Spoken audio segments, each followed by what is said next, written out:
Pelo sinal da Santa Cruz, livrai-nos Deus nosso Senhor dos nossos inimigos. Em nome do Pai, e do Filho e do Espírito Santo. Amém.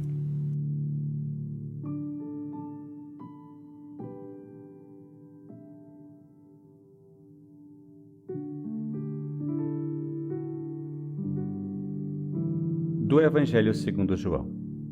Estava próxima a Páscoa dos judeus e Jesus subiu a Jerusalém. No templo, encontrou os vendedores de bois, ovelhas e pombas e os cambistas que estavam aí sentados.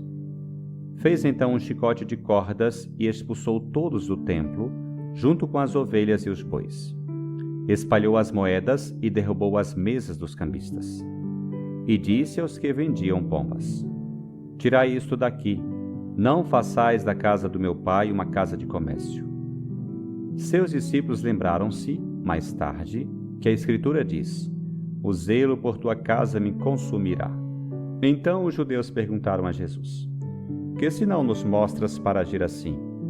Ele respondeu: Destruí este templo e em 3 dias o levantarei. Os judeus disseram: 46 anos foram precisos para a construção desse santuário, e tu o levantarás em 3 dias? Mas Jesus estava falando do templo do seu corpo.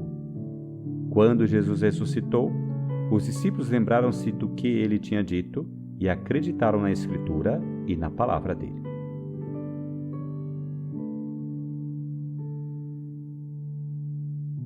Hoje, 9 de novembro, a Igreja celebra a festa da dedicação da Basílica de Latrão, um presente do imperador Constantino para se tornar a sede do bispo de Roma no século IV. É, portanto, a Catedral da Diocese de Roma, a primeira basílica do cristianismo, a sede de vários concílios ecumênicos e a mãe de todas as igrejas da cidade e do mundo. Mas esta celebração não visa focar nas maravilhas arquitetônicas de um templo de pedra. Antes, te convida a te sentir como uma igreja universal, unida na fé e no amor ao Papa, e, acima de tudo, a lembrar que tu também és um templo, uma pedra viva na construção do templo de Deus. Por ocasião desta festa da dedicação da Basílica de Latrão, gostaria de compartilhar contigo 3 reflexões. Primeiro, São Paulo diz em sua primeira carta aos Coríntios: Acaso não sabeis que sois santuário de Deus e que o Espírito de Deus mora em vós?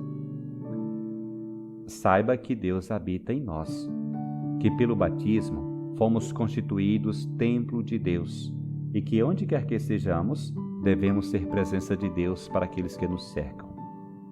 Consideremos ainda mais, por um momento, que ao receber Cristo na Eucaristia, nós mesmos nos tornamos tabernáculos, sacrário, corpo de Cristo.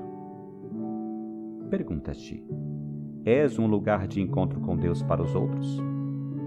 Jesus Cristo, que habita em ti, pode ser vislumbrado em tua vida?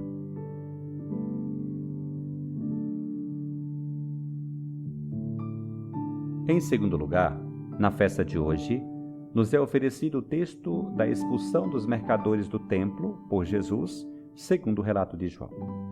Acredita-se frequentemente que Jesus realizou essa ação para impedir que o templo de Deus se tornasse um mercado e um local de negócios. E certamente há algo disso, mas é muito mais. Na verdade, resume praticamente toda a mensagem e o mistério de Jesus. A primeira coisa a entender é que o Templo de Jerusalém era o coração da fé judaica, onde se acreditava que Deus habitava, o local de adoração e sacrifícios oferecidos ao Senhor. Mas era um lugar de exclusão absoluta. Era composto de diferentes recintos, um dentro do outro. O mais externo era a esplanada, o chamado Pátio dos Gentios, onde todos podiam entrar. No recinto seguinte, sob a ameaça de morte, somente judeus podiam entrar, nunca gentios. Mas também não podiam os impuros, onde se encontravam os doentes, os cobradores de impostos e os pecadores públicos. No recinto seguinte, somente homens. O próximo, apenas os sacerdotes. E ainda o próximo, o último, que se chamava Santo dos Santos, onde eles diziam que Deus habitava, apenas o sumo sacerdote uma vez por ano, na festa da expiação. Quando Jesus entra no templo e derruba as mesas dos cambistas, que ofereciam a moeda do templo a bons juros, e dos vendedores, que vendiam os animais para serem sacrificados, é como se Jesus dissesse: esse sistema não é de Deus, essa adoração não é o que Deus quer, não ofereçam essas coisas a Deus. É como dizer: a verdadeira adoração a Deus exige que não haja distinção entre judeus e estrangeiros, entre homens e mulheres, entre os saudáveis e os doentes, isto é, entre pessoas que deveriam ter a bênção do Senhor e aqueles que não têm. Deus ama e acolhe a todos, sem distinção. Todo ser humano é abençoado, sagrado e recebido por Deus, que não demonstra parcialidade. O evangelista João ligará esse episódio à morte e ressurreição de Jesus. O verdadeiro templo é Jesus. Em sua morte e ressurreição, conhecemos a Deus. Ele é o lugar onde encontramos o Senhor. Tu és um lugar daqueles que discriminam e fazem distinção entre as pessoas? Ou já experimentastes que Deus acolhe todos os teus filhos e se aproxima deles, especialmente dos mais necessitados?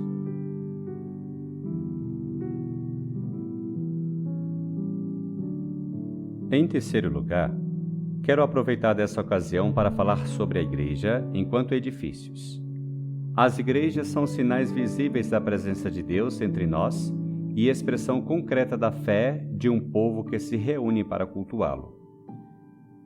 Embora Deus não precise de um espaço físico, nós, seres humanos, necessitamos de lugares que nos ajudam a encontrá-lo, a reconhecê-lo e a viver nossa fé de forma comunitária.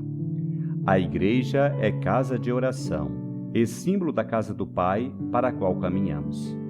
Nela ouvimos a palavra de Deus, celebramos a Eucaristia e experimentamos a comunhão dos santos.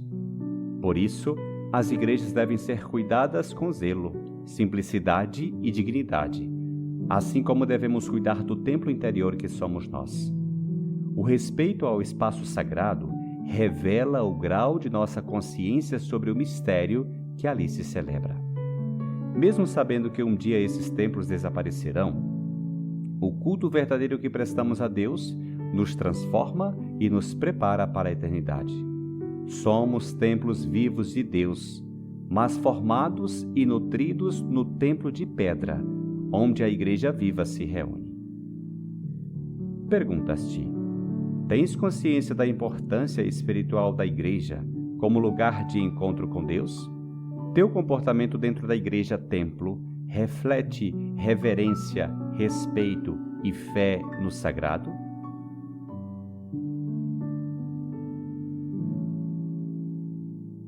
Que esta festa da dedicação da Basílica de Latrão te faça sentir não só a Igreja Universal, o povo de Deus juntamente com o Papa Leão XIV, que nos preside no amor, mas também a ti mesmo um templo de Deus, ou seja, um lugar de encontro dos outros com Deus. Um Deus que ama todos os seus filhos e quer que todos o encontrem, através de nós e do templo sagrado.